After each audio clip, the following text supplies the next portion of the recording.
and it's amazing to silence people. It's a drug that most people haven't ever tasted. Man's tried to duplicate it, but they can't find the recipe for it. So I'm glad I got the recipe. Let's talk about that opening sequence. Maybe not. If you, hey, come over here, say it in my face.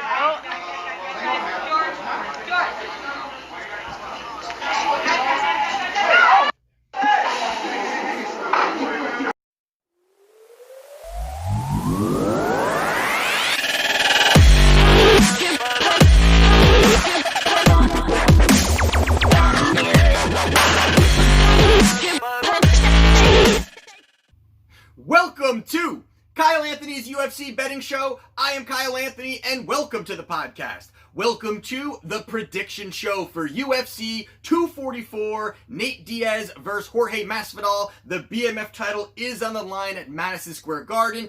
As you can see, I am still not in my bar area, still doing renovations on my house. Construction is still taking place. We're painting, have walls being taken down, so a lot is still going on here. Had to do it here in the TV room area, so hopefully you guys don't mind. We'll get, hopefully back to where we were maybe in the next few weeks. Still got some more things to do over there, so hopefully you guys don't mind, but bear with me. We will get back to that spot in a few.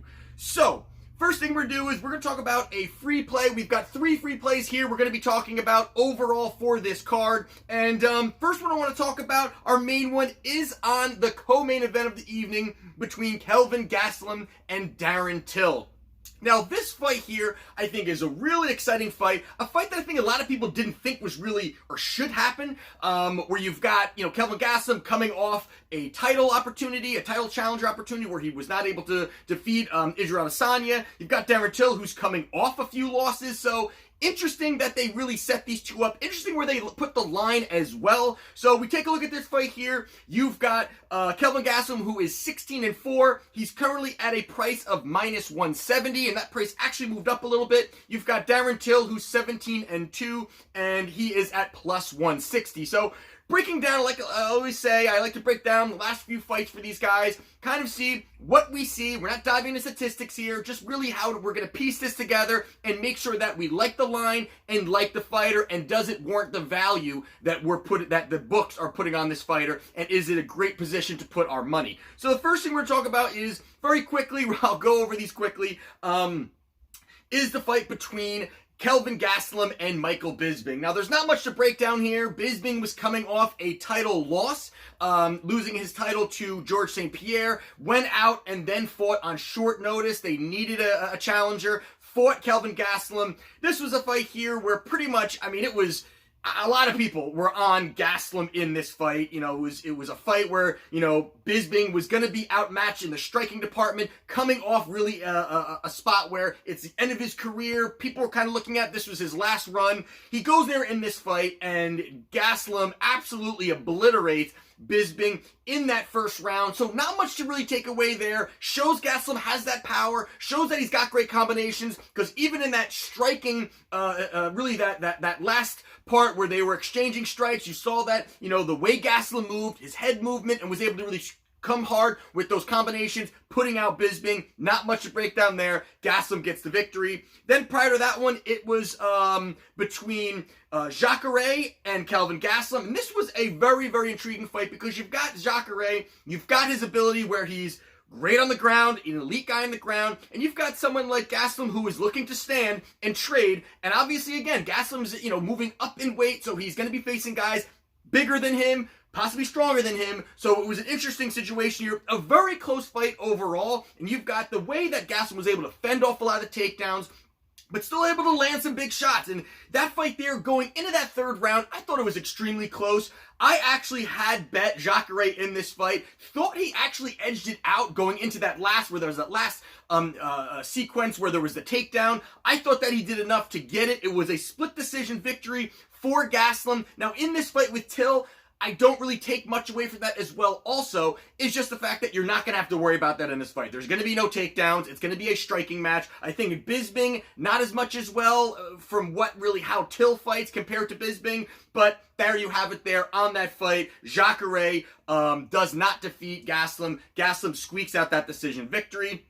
And then you've got the most recent one. Now, I want to talk about this one. I think this is a lot to do with really what's going to be happening in this fight with Till. I think it's very, very important. Now, the fight with Israel Adesanya, big fight for him, title fight for him. Israel Adesanya, we know where he's headed now at this point. I mean, his star is shining. He's showing how great he is, going out there, knocking out Robert Whittaker, which we did have here on the show. And, looking at it now, you've got, it just shows how good Gastelum, I think, is. You've got Gastelum who, really fought him extremely well. Although, yes, Israel Adesanya had a nice decision victory, but, Adesanya was knocked down in this fight, was in trouble in certain spots, although, he still looked good overall. Israel Adesanya did his thing, but Gastelum looked good. I think there was a lot of great things that he did there against a guy who has a lot more weapons than him, who has the range, has a lot more stature. We were talking about the reach and the height and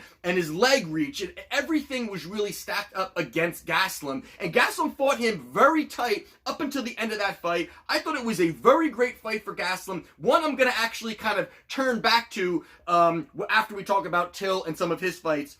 But overall, you see that he did not get the victory against Israel Adesanya in a very tight fight. Decision victory goes to Israel Adesanya.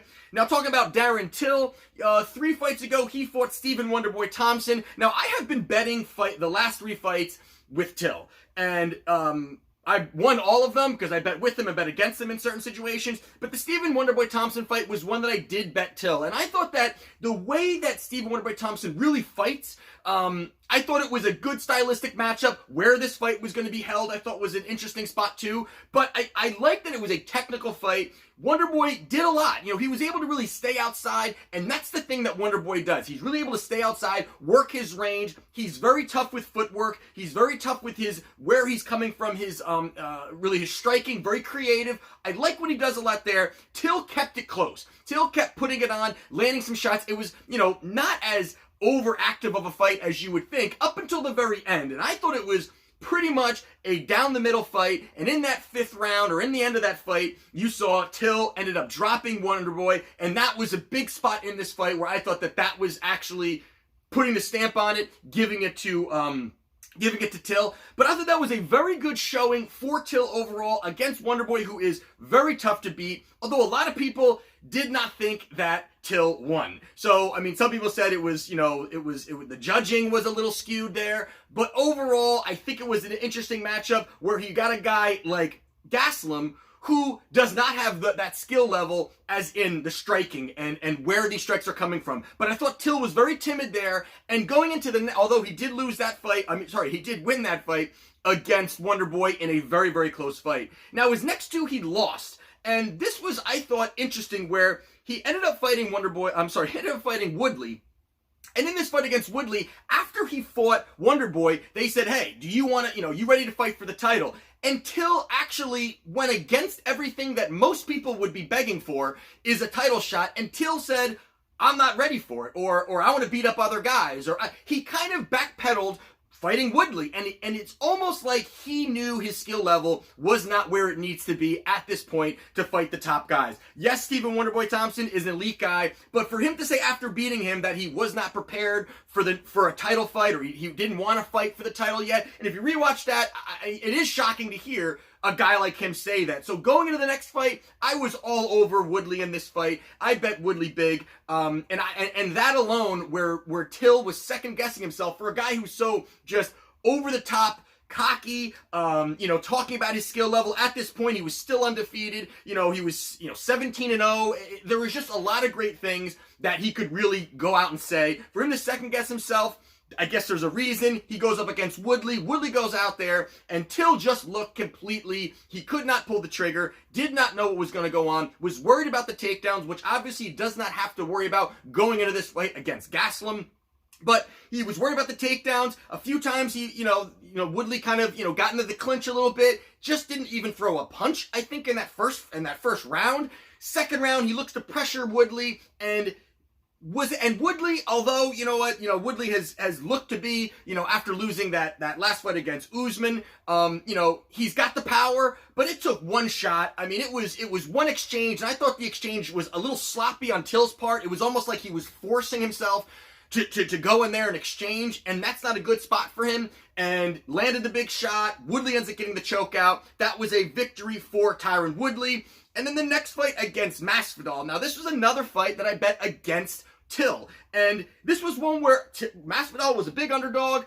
It was a good spot to place some money on him. I thought that Masvidal in this spot here was a kind of the same thing that you're looking at with Gastelum, where is the pressure going to be too much? He likes to be the hammer, but can he handle being the nail? And that's the big question with Till. Now, against Masvidal, it was a early on, he landed that big shot that dropped Masvidal. After that, I thought it was pretty much all Masvidal being very creative, working the combinations close, getting in tight on Till. You could see that Till actually, wasn't really looking to really, he was gun shy again, and his lackadaisical style of striking defense is a huge red flag for me when you're fighting guys who've got quick hands, you're fighting guys that are going to put the pressure on, fighting guys that are really going to be in your face. You can't have that lackadaisical kind of, bring them in kind of thing where these guys want to be in close, and you need to keep your guard up. And this was the same situation with Masvidal. He went out there, Masvidal got in close, landed a beautiful combination, again in tight, dropped him, put him away,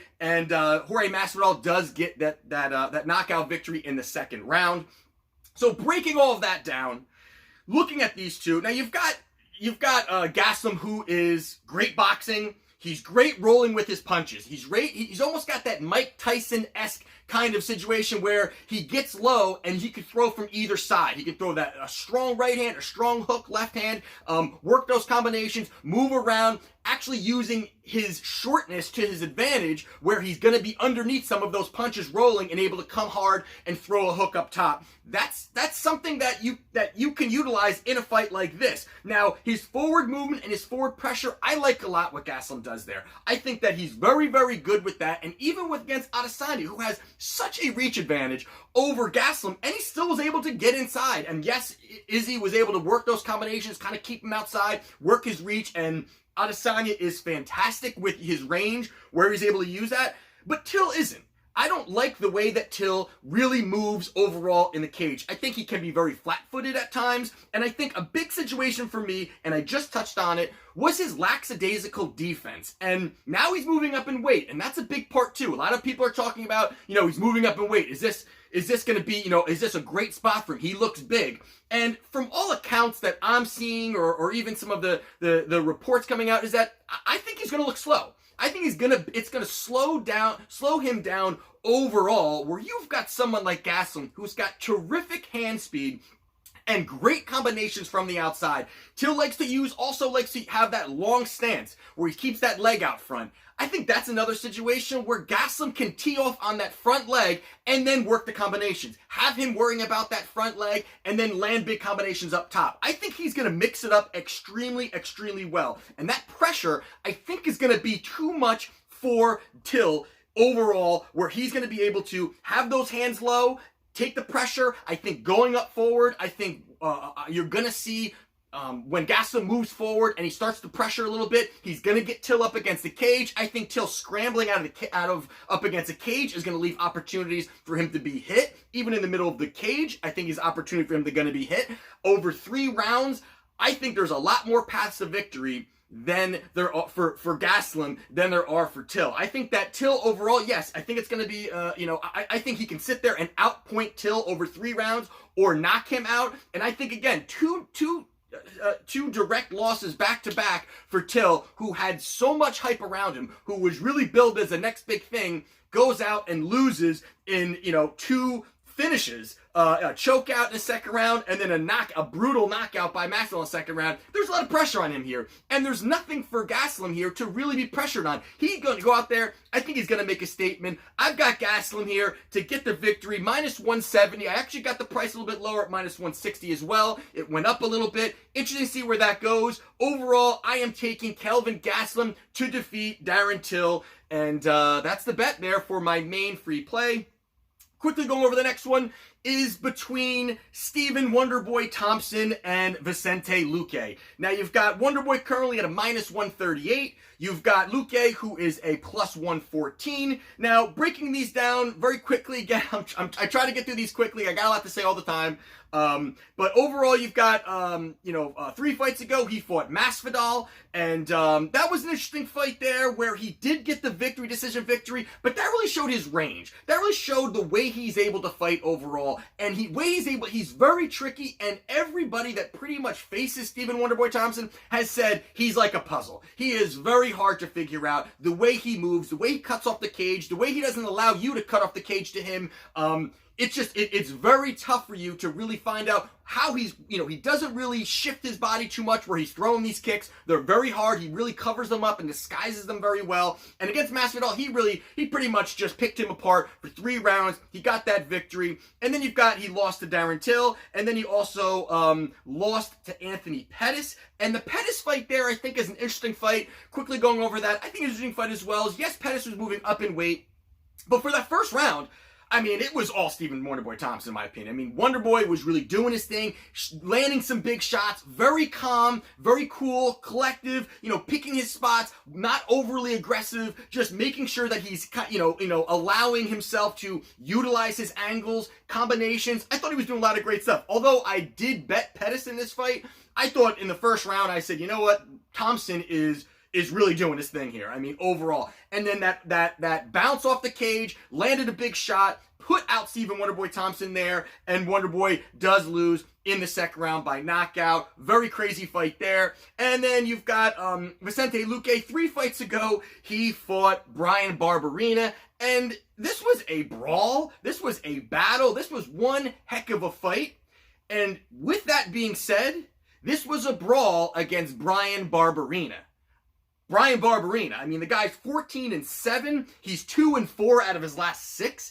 I mean, this was a fight that really should have been Luque knocking this guy out, putting the pressure on a guy like Barberena who's looking to actually stand toe-to-toe, and Luque was in some trouble in certain spots, and there's a questionable, I don't know the scorecards, but going into that third round where Luque ended up getting the finish, it was a close fight. I mean, it could have really went either way. I would say Luque was possibly winning the fight, but this was a brawl with Bryan Barberena. So it doesn't really speak too much volumes into now he's fighting a guy, an elite kickboxer like Stephen Wonderboy Thompson. This is a big step up for him. He fought Derrick Krantz, and this was a short notice fight. Krantz came out, rushed him, ended up, he pretty much had nothing to really give overall. Well overmatched here, and Luque gets the knockout victory in that first round. And then against Mike Perry, and here's another situation where Mike Perry is very one-dimensional. Strikes, stands, boxes, isn't very creative with his strikes at all. He's always looking for the big shot. This was another fight where you're going to have Luque and his opponent really looking to stand toe-to-toe. A lot of the guys that he fights love to stand toe-to-toe. The difference here is he's fighting somebody who's very elusive like Stephen Thompson. And then, in that fight there, he does win the split decision against Mike Perry. So with that being said, you know what, and I think you kind of see where I'm going here, but I think Luque is a great fighter. I think that he's got a lot of ability. He's been on a heck of a tear, but he's fought some middle-of-the-road kind of guys, and he's looked good in spots. I mean, there's no doubt the guy is tough as nails. He loves to stand and brawl. He's pretty well-rounded. He's got some good ground game, but he likes to stand and just strike. But in this situation here, I like Wonderboy Thompson. I think the price is fantastic at -138. I think the price is good. I just think that, yes, people are really looking at the fact that Wonderboy is 1-4 out of his last 5, and he's lost to top-level guys. I mean, he has not lost to low-level, a brawl with the middle-of-the-road kind of guy. I think this is a kind of fight where Wonderboy is not going to be looking to go out there and get the big knockout. I think he's going to go there, and I think he's going to look to outpoint Luque over 3 rounds, knowing that he's able to do that. Luque is willing to stand and trade with him, and if pretty much Wonderboy stays on his bicycle, kind of moves around, keeps his footwork good, works his angles, I think this is an easy victory for Stephen Thompson. I think he really goes out there, shows what he's able to do, gets back on track, gets the victory. So I am betting Stephen Wonderboy Thompson at minus 138. Now, the last one I'm going to go over, and this is almost going to be a rant than it is going to be a pick, or a bet. I am betting this. But we've got the last one is Blagoy Ivanov versus Derrick Lewis. You've got Ivanov minus 125. You've got Derrick Lewis plus 105. Now, this is a fight here that I am still confused how Ivanov is winning fights. I mean, not just the way that he looks, but overall, I mean, he is slow. He has limited striking. He takes punches just constantly and looks to then get inside. He throws one punch at a time, not creative, doesn't work his angles, flat-footed. But you see that he went out there and actually had a big bet on Junior Dos Santos when he first came into the UFC. Dos Santos picked him apart for 5 rounds. It was an easy decision victory. But he got against Ben Rothwell. And I did bet Ben Rothwell in this fight, and this was another situation where, you know, Rothwell was coming off the steroids and all these other things, but I still said Ivanov is terrible. In my opinion, I can't see how this guy's winning fights. He goes out there, and Rothwell looked terrible. He looked just horrible, but I thought he won the fight. Even how terrible Rothwell looked, and even how bad Rothwell looked in his most recent fight, I thought that he did enough to get the victory. Ivanov does squeak out that victory, does get it. Oddly enough, though, Ben Rothwell looked worse than I thought, but he goes out and gets that victory. And then against Tai Tuivasa, he fought Tai Tuivasa. Now, Tuivasa, you know, this was another guy where there was hype behind him, and is he going to be, he talks the talk, and could he be a kind of guy where he could really have a little bit of backing from the UFC, gets a couple victories, and he goes against Tuivasa. Now, you really got to downgrade Tuivasa overall, because Tuivasa, you know what, he's after beating Arlovsky, which Arlovsky, again, is at the end of his career. He beats Arlovsky. He loses 3 straight. It really, and even his last fight, was just an ugly fight for him, and he lost it. It was just a very ugly fight for him. He got choked out. But overall, Ivanov, I just don't see a lot. Now, you've got someone like Derrick Lewis here at little slight plus money here, but I just think that Ivanov is willing to stand toe-to-toe. There's no doubt that they're going to stand toe-to-toe and they're going to trade. Now, does Lewis have the cardio? But does Ivanov have the cardio also? And the competition level is completely different. You know, you've got, he faced Junior Dos Santos, Rothwell, Tuivasa. Prior to that, he was fighting a lot of tomato cans over World Series of Fighting. And, it's kind of worked out for him. This path has kind of worked out for him where he's fought, a low-level guy in Rothwell, fought Tuivasa who, younger guy, but really his skill level is not what everybody really thought he could really turn out to be. And you've got the power of Lewis. And the fact that Ivanov is willing to take shots and Lewis is willing to stand and trade and throw the big shots where he's got heavy, heavy hands, I see Lewis getting this victory here. I just don't understand how he's getting these victories, Ivanov. I will really eat my words here. I do have a bet on Lewis to win this fight here. I don't understand how Ivanov is even winning fights in the UFC. I don't understand it. That's just me. I'd like to know what you guys think down below in the comment section, but those are my 3 plays for UFC 244. Main free play, we've got Kelvin Gastelum to defeat Darren Till at minus 160 and minus 170. Have 2 bets there. And then you've also got Stephen Wonderboy Thompson to defeat Vicente Luque at minus 138. And then I also have Derrick Lewis to defeat Blagoy Ivanov at plus 105. Those are my 3 free plays. I will have options on Wagertalk. Definitely take a look at the link down in the description. Hit the like button. Subscribe if you've not yet done so. Definitely let me know some of your comments down below. Who you're betting, who you're taking. I loved having those conversations, keeping that UFC banter going. I'm always down there also as the fights are going on. So definitely comment. Let me know what you guys are thinking as these fights are progressing. And hopefully I will be in my bar area shortly in the next couple of weeks. We will, have that going for you soon. Also, definitely stay tuned. We will have the bet review show discussing all these plays, Wagertalk plays, on Sunday. So definitely subscribe, stay tuned. And this is Kyle Anthony's UFC betting show, and I will see you Sunday at the bet review.